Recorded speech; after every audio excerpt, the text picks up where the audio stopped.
culturally, I always try to go back to the culture of what is in place. The culture of capitalism is the removal away from like social interaction. Capitalism does not function as a system that cares about people. It cares about capital. It cares about things and stuff. It cares about money and gain, and on an individual level. And that's why you have what percentage of the U.S. population's funds is allocated into what, 7 people. So it's like like it's ridiculous that this amount of people, like there should be a world where there is no billionaires. There should be a world where there might not even be millionaires. Like the things that you can afford, like the things like travel, housing, things that are enjoyable for the basic human experience don't cost that much. But capitalism will dictate like you need these things. It's ingrained in the mentality of us as well. And for there to be someone on the other end gaining resources from me expressing pain on a social media outlet, that's not right. That shouldn't be a thing that's put in place.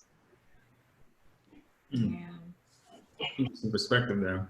So I guess this leads to like a pretty good question, I guess, for everyone. Whoever wants to tackle it initially. So then what does that liberation mean for you then? Living in this capitalist state, what does that mean for you? You want to go, Julian, or you want me to go? Or Kim? Oh, you could go. I don't really have thoughts formulated at this moment for that, but I like this though. I like this. Yeah. So for me, liberation, freedom, is the moving away from a bunch of different things. It's a big question. So first and foremost, right now, I'm forming the thought of moving away from prisons entirely. And I know that scares a lot of people. Prison abolition is like a big thing that I'm reading right now. I'm reading Angela Davis, like Are Prisons Obsolete? And I'm reading Beyond Survival, which is like tools that you can apply in a community-based setting, like for intervention, not prisons. Because ultimately, like when we think about crime and things like that, crime is a response to deprivation. So the solution to crime, or the solution to people acting out and oppressing themselves on other people, is not prisons. It's re-education and the providing of resources. Because once you have the things that you need, you're less incentivized to harm other people. And that's for all crime. I remember listening to something like a podcast that was like, oh, well, what about heinous acts like rape and things like that? There are programs in place that target the victim and the oppressor, the perpetrator of rape, and do multiple interventions for both cases. Because now in this country, what are prisons doing? What are prisons doing to address the rape victim? First of all, cops are not doing anything to help them. They respond after the fact, and like a good portion of the time, the victim doesn't receive justice. And we have cases in the past, like the swimmer who raped some girl and it was witnessed, and his father wrote a letter. Right, I believe so. Yeah, and so we understand that the system does not care about the individual person. So move that aside. So if the system currently isn't working to reduce, how many people are out there raping, because once you put the rapist in prison, the prison system is also not a place where people are not perpetrated upon. So you put a rapist in the system to then go on and potentially rape continually within that prison system. And then a rapist may get 14, 15, 16 years, they get out. And they may or may not continue to do that same thing, because there's been no re-education. There's been no accountability process. There's been none of that. So that's one aspect of going back to the original point in question. There's one aspect, police abolition and reallocating resources and funds back into the communities and allowing communities to heal themselves, and educating the communities on how to heal themselves, and having community leaders do that. That's freedom. Like the communities policing themselves. I don't like the word police, and I'm trying to move away from the word police, because policing is another form of brutality. It brutalizes us. There's been no history. Police started their root in initial conception was slave catchers. Why you better take touchdown? Yeah. You see, you set up the app, and then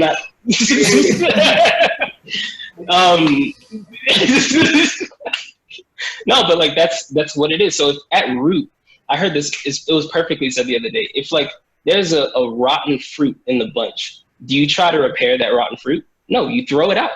So if the system of policing has always been rooted in racism, has always been rooted in like oppression, why are we trying to reform? We've been trying to reform the police system since the 1960s, and since the Rodney King beating. What has changed? Nothing. They continue to brutalize people. There are videos constantly. So you asked, again, back to the original point. What does liberation, what does freedom look like? That is one big aspect of it, but it also ultimately is the decolonizing of the mind of Black people and other oppressed groups of people, because we are not in this alone. It is the allowing basic human freedoms. Ultimately, like down to the bare bones of it, it is the allowance for us to breathe and speak and think and walk on this earth without fear, because we are promised life. We are promised freedom at birth. And I said this last night when we were on the phone, we are promised freedom at birth. We did not request to be alive. This is not something that we put in a ticket and we're told that we could live now. We were born into this world, so we are afforded those freedoms. However, there are groups and systems in place that have just formed to oppress and oppress and oppress. We need to unravel all that. We need to destroy it, abolish it, get rid of it. Okay. Yeah. Now, to the point that you were making about the history of like that term policing and just like the structure of it, it goes back to the colony days. I mean, slave patrols were some of the very first like police forces in like the Americas. So it's fucking awful.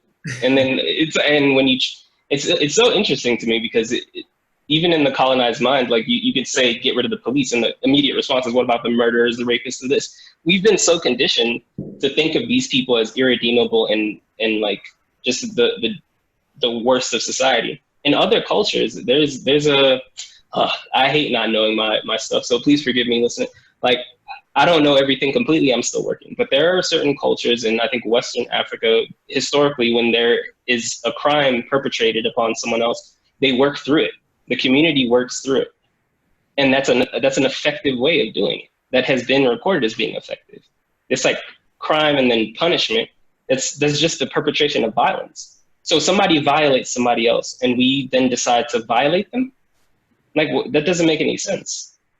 To me, it doesn't make any sense. Like, violence, there are revenge stories like in Greek mythology. Like, I think it's I can't remember the creatures that they are. But when violence begins to get more and more violence, they come in, they step in, and they intervene, and they educated the people. It's like, you cannot continue the cycle of violence because it's illogical. It doesn't work. So to say this person robbed a bank and then the response is send them to prison, like, that doesn't make any sense to me. Like, remove them and put them in another subcultural group where they're perpetrating upon each other. Prisons are a nightmare. We've learned since childhood that prisons are a nightmare. They don't reform anything, they just punish. And what happens to the child who we punish when we just punish them without telling them first while we're doing something? When we try to teach them something, punishment without education is nothing. Like, it's absolutely nothing. Anyways. I mean, and this is also, these punishments are being administered by really for-profit organizations, if you think about it.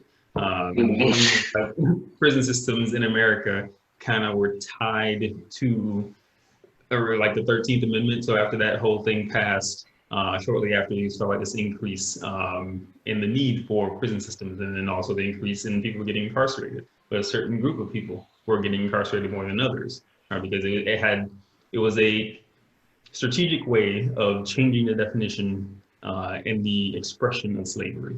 It went from it became this very overt thing just by a sentence, right? So slavery was abolished unless you had committed some sort of crime. So then every small offense then became a crime that was worthy of being imprisoned, so that you can then be forced into continued labor to further like add to this capitalist society. It's a continuous circle, my friends. Yeah, it's terrible. It's fucking awful, like heinous shit. Yeah, so I guess, what does liberation mean to you, KP? like what Julian said. I mean, liberation. I'm in a different space than you guys. Like the work that I'm doing is more so I'm trying to understand more of like the systematic BS that's been going on and kind of just history that's also happened, but more so I'm really just still like trying to make sure my nucleus, like myself, is secure. So liberation, I feel like the liberation that I think needs to happen has to start within myself first before I can then talk about like prisons and healthcare and all that stuff, because I mean, obviously that's there, but liberation for me, I don't know if it relates completely to your question, but liberation for me really means like liberating myself from, I guess, the imposter syndrome that I face,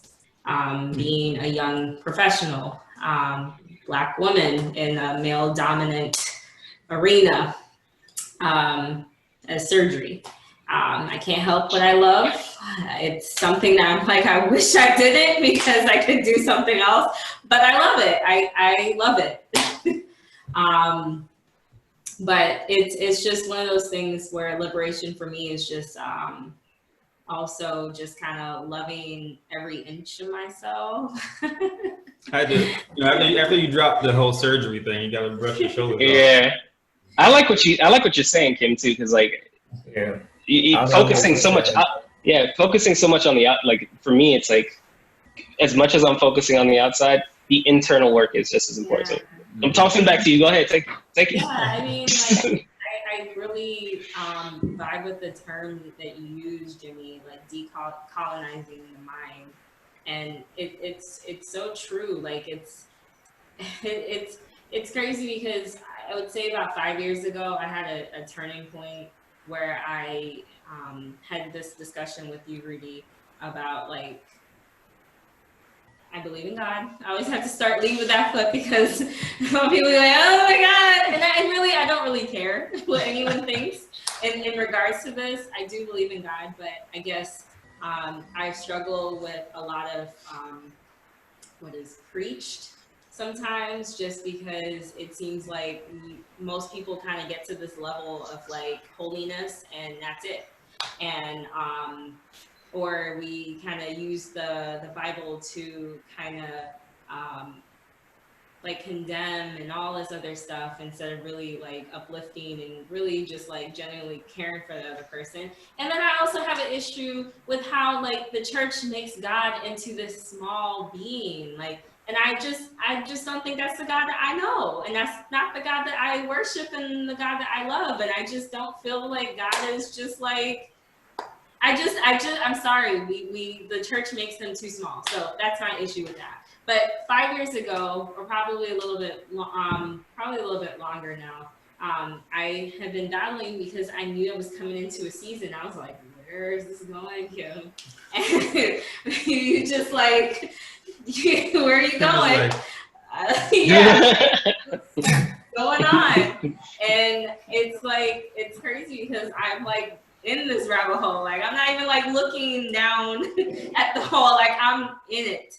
And it's very interesting what's being exposed to me. And I just feel like decolonizing the mind and really just trying to liberate myself is where I'm at, in order for me to really be effective to others. I like to maybe downplay myself. I don't know if I'll be someone that will be on a nationwide platform or anything like that. I just feel like I'm not politically correct. I say shit that's crazy all the time. And I always like, there was a couple months ago where I like woke up out my sleep and I was like, oh my God, I gotta like really listen to what's getting posted because shit, I may be Nick Cannon. Shit. I say crazy shit. Hold on. No, wait, hold on. So, all right. So let's you. As long as I've known you, first and foremost, like you don't have to do anything. Like for like I'm trying to do my job, right? Yeah, no, yeah, that obviously, but like more so, I'm speaking to the fact of like being on a not not everyone who's decolonizing the mind, and by the way, that's not a term that I coined. That is actually a book written by a Kenyan author, Ngugi, and it is a text that I highly recommend that you read along with when you have an opportunity. I know you're a very busy person, as well as like Black Skin, White Mask by Frantz Fanon. Those books speak to like the work that needs to be done and goes through it. And I can send that stuff to you too. But I've been reading those books, like we're going back and forth, like rereading certain sections, and those have been very helpful. But to the point of like doing that work, the work is not, I don't think the work is done for like any greater purpose than to be free. And whatever that means for you is what it means for you. Like for me, like, and for other people on the call, like it may mean like, yes, I want to influence, I want to do more. I want to like, there's a drive there, but then to also be a person who is in your family system who is decolonizing, like that means a lot for not only you, but it means a lot for Tommy. It means a lot for Sash. It means a lot for Chev. It means a lot for everyone who's in your system. Because to think in that way means, for me at least, it creates a greater sense of empathy. It creates a greater sense of community and connection. So like like that's the real thing. Like there will be no freedom until we are all free, and whatever that looks like whatever that looks like for the individual, and it's all of us too. There ain't no, I'm above you and you're above me. Like there's no more of that. There's no more looking at the person who you think is less fortunate than you and ragging on them to feel bigger or better. There's no more of that. Our education, our like fancy things that we got, this apartment, me living in Denver, like me being an academic, none of that means I'm better than anybody else. Because what somebody else contributes to the community matters. Because I'm not doing that thing. So everybody has their part to play. There's no more hierarchy. It is just us. That's freedom. Yeah. Oh, I love what Kim said so much. So I think I can go now because what she said. She kind of allowed me to speak what I wanted to speak, but I think I was a little hesitant on it because, when we say, what is freedom and liberation, for us from capitalism or just in general, immediately I think internally, I think freedom from the idea that we need so much, or, even freedom from, just certain ideas that are embedded in culture and, society and all these things. Wherever they come from, but, freedom for me is freedom from those thought processes and those ideas that, we were talking about hair earlier, people tell you can't rock your hair a certain way, or it denotes that you're this type of person or that type of person. It's like, who taught us that to begin with? So freedom for me is freedom from these ideas. And, if we're going to talk about capitalism and freedom from that, it's also, freedom from the need to go on to that rat race and be in that, that constant struggle for power. I need more of this, I need more of that.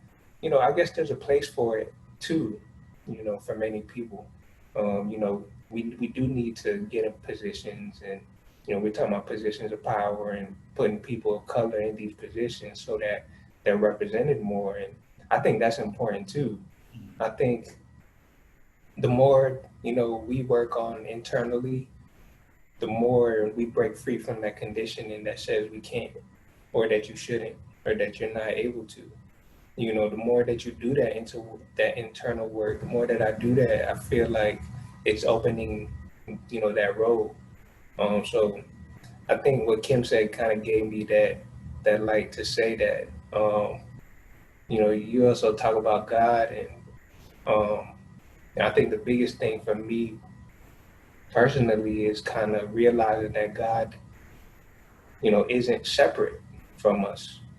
It's right here. The truth is always right here. So for me, that's been the most powerful thing because it transcends belief even. But it also transcends ego. It's not an egotistical, or I'm God, or, this and that. It's more so God and me are not different. you know. So I don't know. These things for me is just freedom. For me is accepting that truth and fully being, you know, drowned in that truth and fully living that truth. You know, allow me to speak nothing but the truth, you know, from this mouth and this tongue. For me, that's freedom. Um, Every time Julian speaks, I get, I'm adopting that, actually. I know you and I have had private calls, but and those calls have helped me as well. Like I'm taking that. I'm just what I'm saying. no, I love it. I love it. You know, because even me and you, Jimmy, we talk about having this group and being able to speak in this group and kind of growing. This is like the perfect, you know, the perfect environment for growth because we can all speak and we can all give space to each other to speak, you know, where we're at, and also come together and relate, you know, and that's a seemingly rare thing, is to have that structure. So, you know, to what Jimmy was saying, me and you've had conversations. I think we're all having these conversations, and it's all, you know, wonderful and beautiful. You know, to me, it's a gift. So yeah.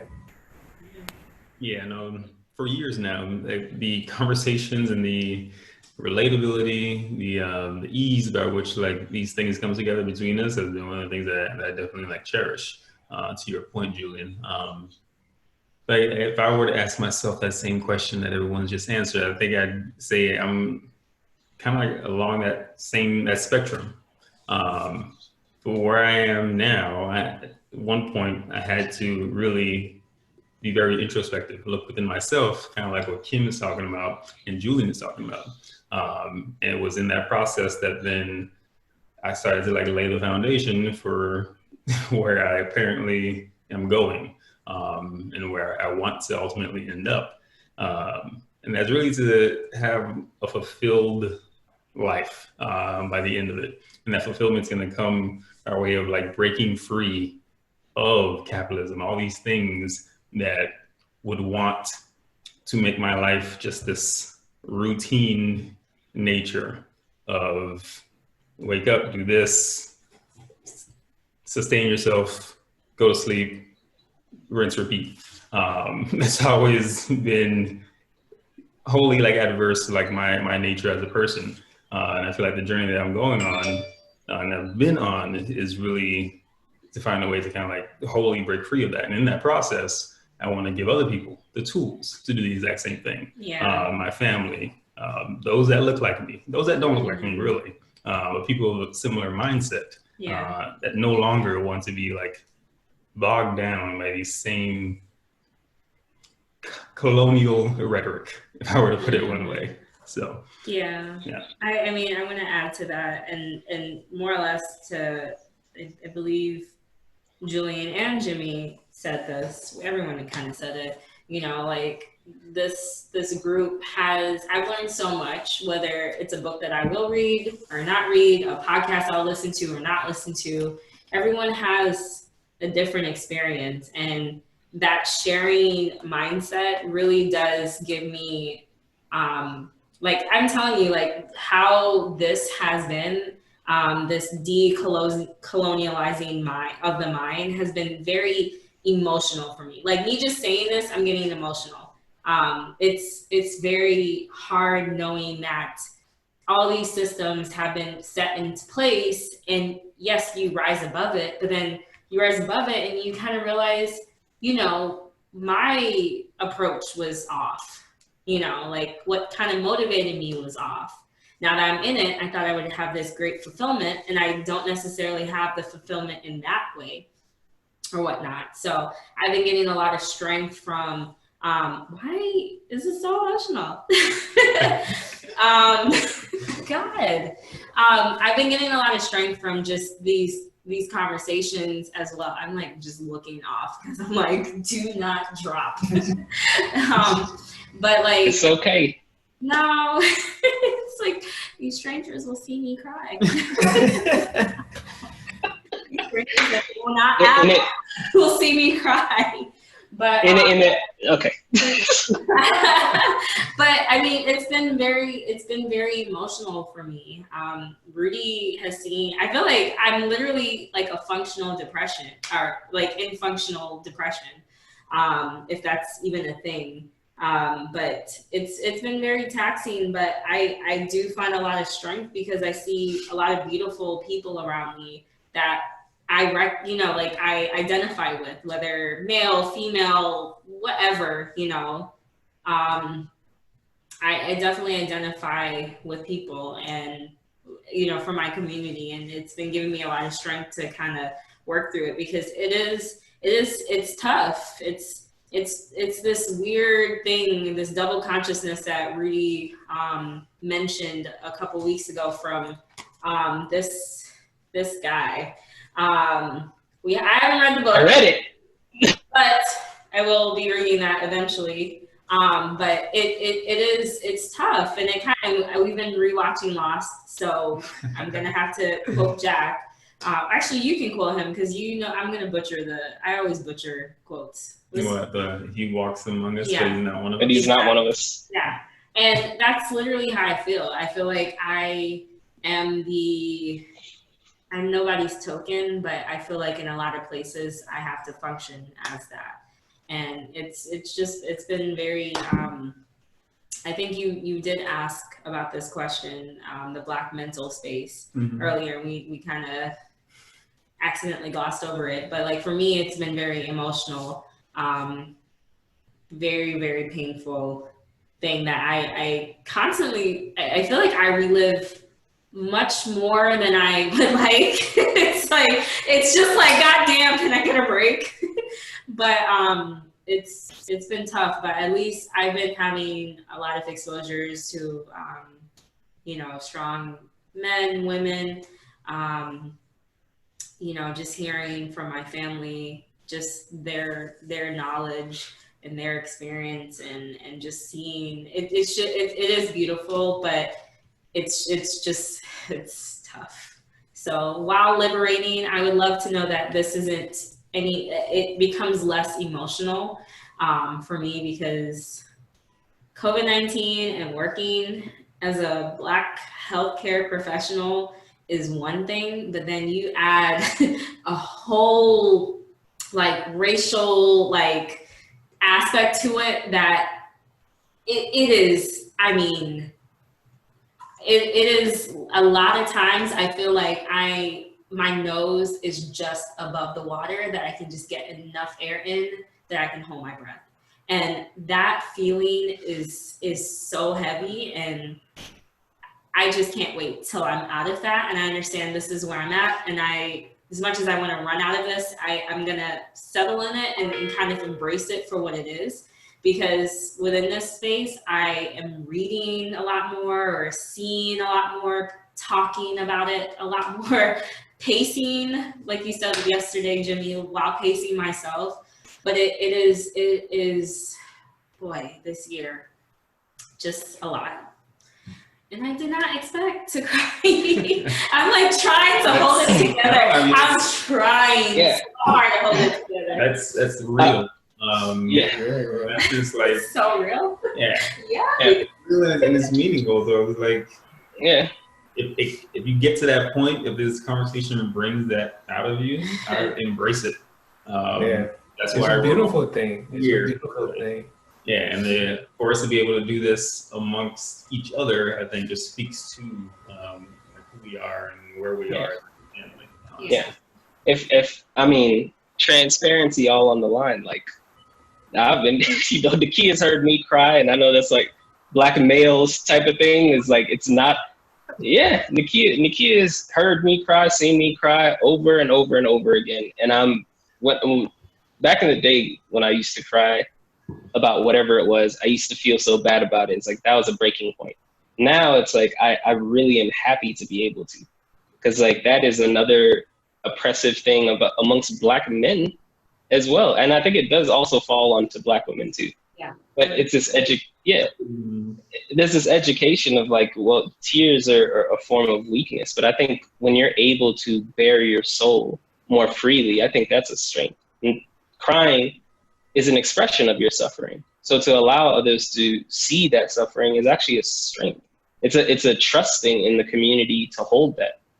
Right. When we hide it, we're essentially expressing that we do not trust the environment around us to support us through that pain. I mean, I trust this environment. I don't trust anyone. Yeah, no. I know, I get you. Hey, I'm not mad at you. Not at all. Not to add something that you said. I want to add something. And then, you sure. How earlier you mentioned like that heightened sense of like some people are heightened during, like, you know, they go out and they're hiking. I will never forget, this was a month ago, Rudy and I went on a bike ride in our neighborhood, and as much as it was beautiful, I could not wait to get out of it because I felt so like I should not be riding around. Like I felt like so like on edge, whether a car would pull up by us, and I just didn't want to stop and like, you know, look at this beautiful home, and even just, you know, normal people like, oh, we're gonna get this home one day. That's our dream home, you know, like I didn't want to do that because I felt like I just didn't feel comfortable. And yeah, I just hope Black people out there, I mean, bro, I mean, Yeah. come from a strong line. Yeah. No, just strong line of just I want to. doing. Yeah, I want to speak to that. That sentiment has been shared. Like, my partner Nakia, she went out and expressed that same sentiment. While I was still in Louisville, Kentucky, I went for a drive, and you know, it was a predominantly white area, and I became fearful and hypervigilant and more hyper aware. And then I saw a cop car, and then it just kept kicking up. And I really just wanted, taking a drive to me is like a coping mechanism, like windows down, taking a drive. It's just music playing. It's just soothing to me.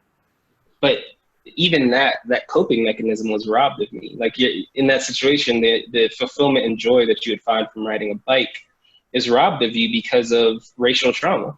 That's what it is. Like for me to be hyper vigilant, for me to be hyper aware, for me to be exposed, for you also to be exposed to all these things, this news of people who look like you dying, not only dying, but not receiving justice. Like that in itself is heinous, and it affects us on a physical level and on an emotional level, on a like mental level as well.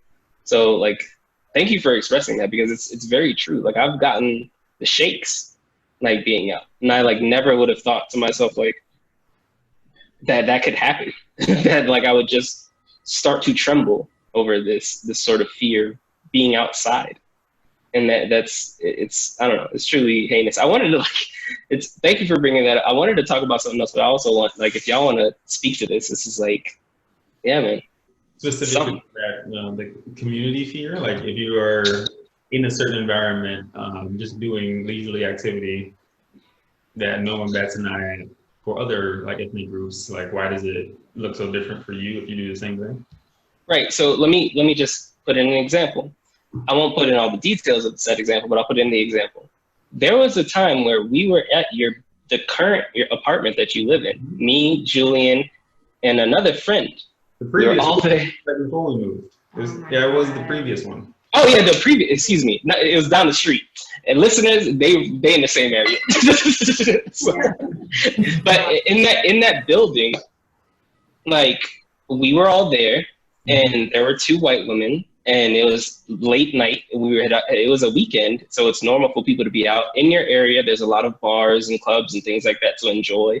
Yeah. So we're back, and these two white women see me and a friend of ours who's not on the call, and essentially start attacking us, like saying, "What are you doing here? You don't belong here." Blase blase. Like I'm calling the police, and proceed to call the police and security.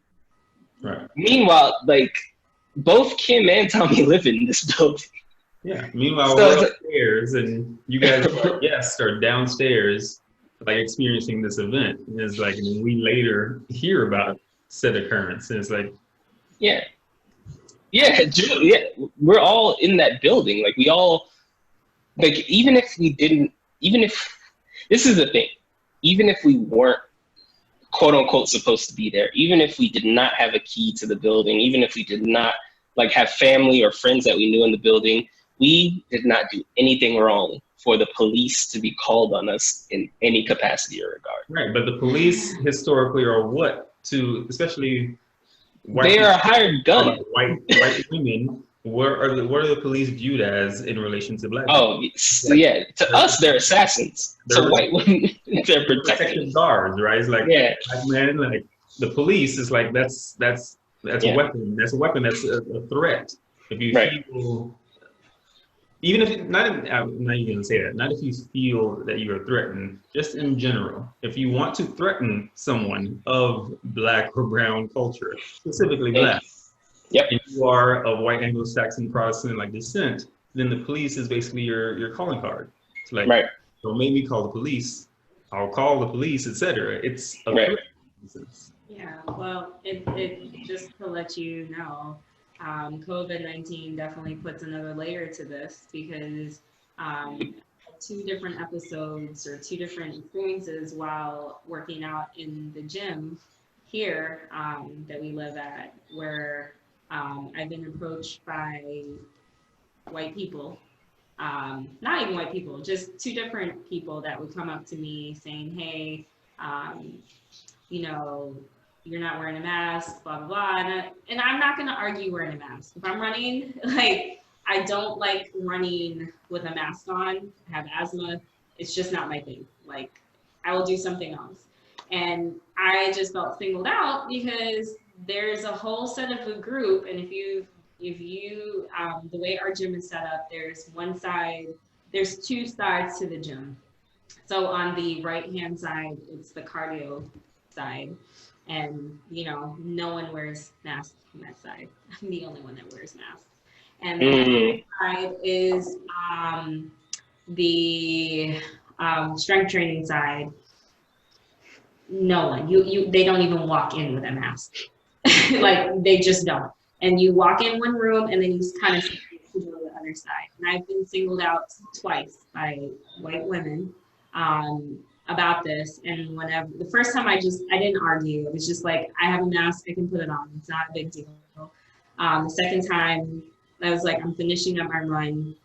It's not a big deal. I work in healthcare. I understand the importance of a mask. I'm really not jumping from machine to machine. I wiped down my machine. Actually, one of the people told me to wipe down my machine. And I literally had I had the wipes in my hand. I was like, can you imagine? Like, you're a grown ass adult. Like, I'm in the process. Using amenities that you pay for on a monthly basis, and somebody else feels like it's within their power to come to you and say, make sure you wipe down after yourself. Yeah. So that's policing.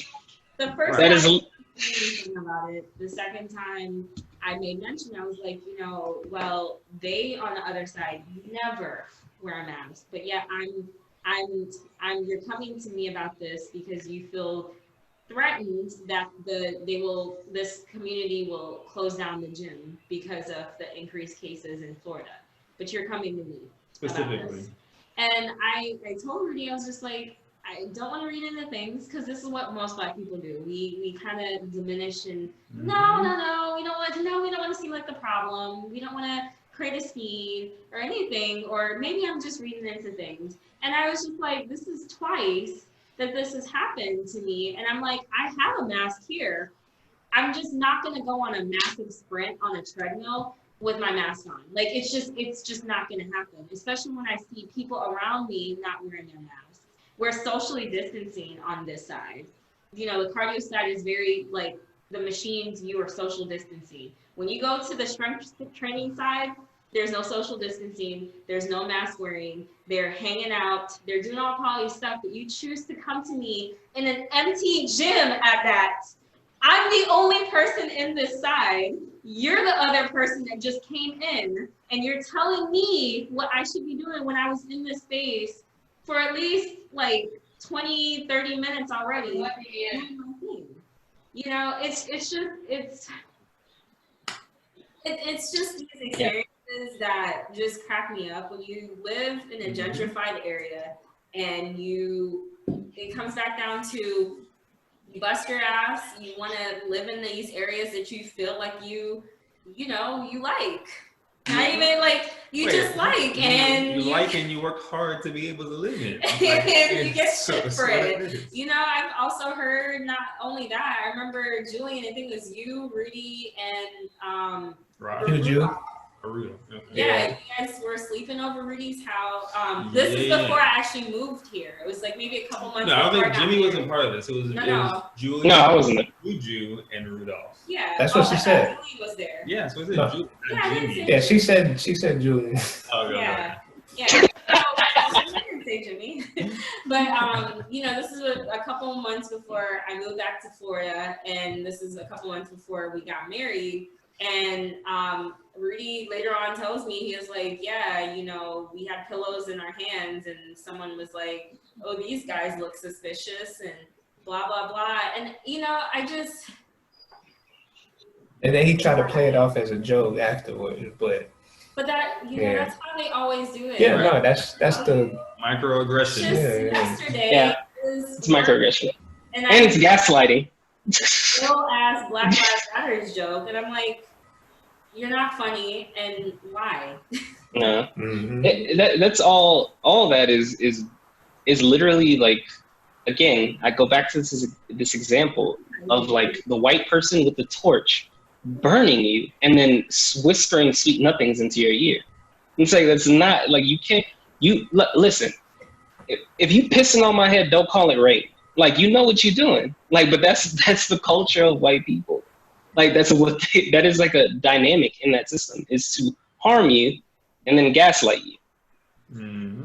Yeah, I mean, I will tell you, it's one thing going on this journey within myself, but it's another thing to just have like other people just literally like, I shake my head all the time. Like, I shake my head all the time. Mm-hmm. And, you know, I hope that I get to a place where I'm like Rudy and you, Jimmy, where I'm just like, just calling them out.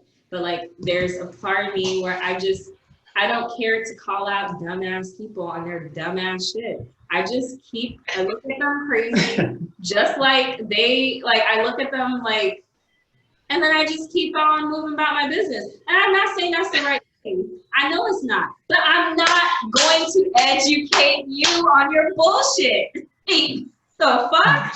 Kim, let me tell you right now, two things. That is absolutely a perfect approach. We are not supposed to educate these white people. We are not supposed to do that. They're supposed to be educating themselves. At the most, I can maybe point you in the right direction, but it's taxing on me to have to educate you, and I shouldn't have to, but also trying to reconcile with my own trauma and trying to hold my own pain and hold the pain of my loved ones. Like, that is something that community is suffering, so I am suffering, and I have to hold that too, along with the communities. Yeah. On top of that, let me tell you, when it comes to, and this is something that I read in the beginning that I just remembered because you said that, with of Black Skin, White Mask by Frantz Fanon, where he's like, he opens up this book where he's saying like, I'm not here to yell anymore because I've done the yelling and I've done this work for so long, and it's like I'm just tired now. Now I'm a precision instrument. Like, he doesn't say this, but this isn't back to me. We are becoming precision instruments and cutting to the root of the issues. We're scalpels just going in and getting out.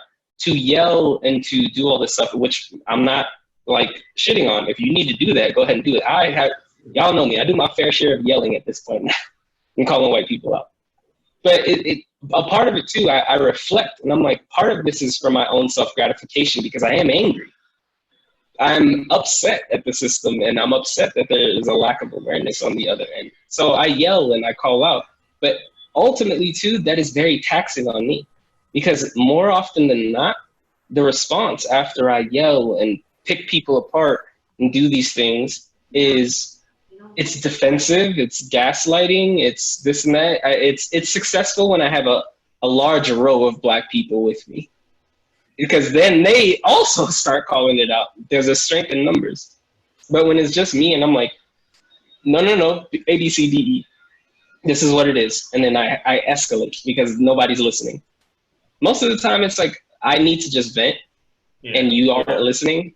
and I'm trying to get across to you, and you're still not listening. But the calling out of white people is like to the point that I'm trying to make. Like the calling out of white people, however you do it, however you function with it, like there's no one way to do it. And there also, it's not.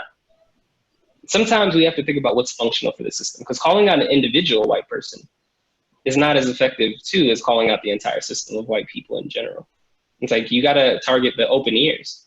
The person who's not willing to listen to you, protect your peace. Don't try to target them. Protect your peace. You know what? And that's the I'm around is the people that ain't trying to listen. And I Right.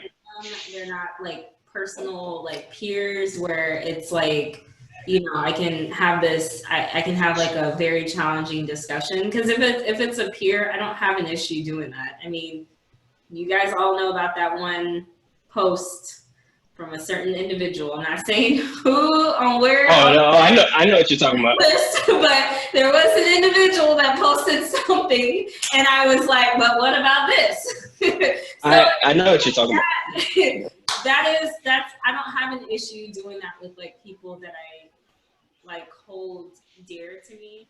But if you're just someone that I'm like just we're in a workspace or just randomly, like no, because for me going through this, coming from a lineage of just oppression and all that stuff, you know, when I asked my parents and Rudy asked his parents, how far do you know your line? And all they can really say is grandparents. You know what I mean? Like that's where we're coming from. And I have to go here and do this painful work, then you need to do the painful work and realize that your lineage is tied with a lot of this. It comes with it. It comes with the territory. Yes, 100% agree. To speak to like if I'm recommending stuff written by a Black woman, Dr. Joy DeGruy, like post-traumatic slave syndrome accurately describes like the things that you already added to. I will be reading these for the next. No, it's not required. I'm just saying, like, if you need to read, huh? No, I'm saying I want us to keep doing this because this is like the first of the series of podcasts that we've done, where we've just been highlighting like Black resources and actual like novels and material to help that process. So yes, whatever next time we do this, every time we do this, like whatever we may be individually reading or we come across, I want us to highlight these things. Sure. On our like Amazon. You had the wish list? Oh, okay. So I think this is the perfect time to segue. So let me first preface this by, this is a flawed design constructed by a white psychologist in the past. But there is a racial identity model that kind of helps us come into reconciliation of where we're at as Black people when it comes to our own ways of thinking and liberation. And there's like 5 different steps to it. If y'all are willing, I'd like to read those 5 steps. Yes. Or 5 like stages. Right. Okay. So since one more suggestion, since we're just doing these book suggestions. Yeah. And through Amazon, I gotta go pick it up downstairs. But this is another one. I came across it in reading that book about why the Cox fight Dominican Republic and Haiti and whatnot. I think I don't know if you've heard of this one, Jimmy, but you will appreciate it. The Black Jacobins. To them, I think. Yeah. So the Black Jacobins. I haven't heard of it. I'm writing it down. Yeah, it's about Toussaint Louverture's like the events that led to him in the uprising at that time, before Haiti gained its independence. Nice, thank you. I'm adding that to the list. Appreciate that. Sure. Oh, hold on. I definitely minimized the page that I was about to try to read. All right, full podcast stop. Oh, no, never mind, I found it. So again, this is William Cross. He designed like the 5 stages of Black identity development. Again, this is flawed. I've written about this model, and I need to like find a better model or maybe even recreate a model. But anyways, the first stage is called pre-encounter. And it's defined as absorbed many beliefs and values of the dominant white culture, including the notion that white is right and Black is wrong. De-emphasize de-emphasis on one's racial group membership, largely unaware of race or racial implications. The second step is called encounter, forced by event or series of events to acknowledge the impact of racism in one's life and the reality that one cannot truly be white, forced to focus on identity as a member of a group targeted by racism. The third one, which I really like, is immersion/emersion, simultaneous desire to surround oneself with visible symbols of one's racial identity and an active avoidance of symbols of whiteness. Actively seek out opportunities to explore aspects of one's own history and culture with support of peers from one's own racial background. Number 4 is internalization. Secure in one's own sense of racial identity, pro-Black attitudes become more expansive, open, and less defensive, willing to establish meaningful relationships with whites who acknowledge and are respective of one's self-definition. Number 5 is internalization/commitment, found ways to translate one's personal sense of Blackness into a plan of action or a general sense of commitment to concerns of Blacks as a group, which is sustained over time, comfort with one's own race and those around them. So those are there's no arrival. You can oscillate between stages. So for me, I think it's very much an oscillation between three through 5, going in between those things. Not linear in any sense, then. So no, I think I can't speak to his intentions because I don't remember, because I read about his stuff a while back and I need to refresh my memory. But excuse me, despite the intention, truly, there's a Black psychologist who I follow on Instagram, and she said, I am in the immersion stage today. This is how I'm feeling today. There's so much atrocity, so much nonsense that I want to completely engulf myself in Blackness and completely separate from whiteness as a concept or as an idea in any capacity. But yeah, I think that it's important. There are elements to this that I think are important, because the idea of separating from whiteness, I think, is very important. I think the idea of white is right is poisonous. I think that is very maladaptive to us, because then success to us or joy to us becomes how we get closer and closer to whiteness. How can we get closer and closer to whiteness? And every part of it is poisonous to our culture, because then it causes us to devalue each other.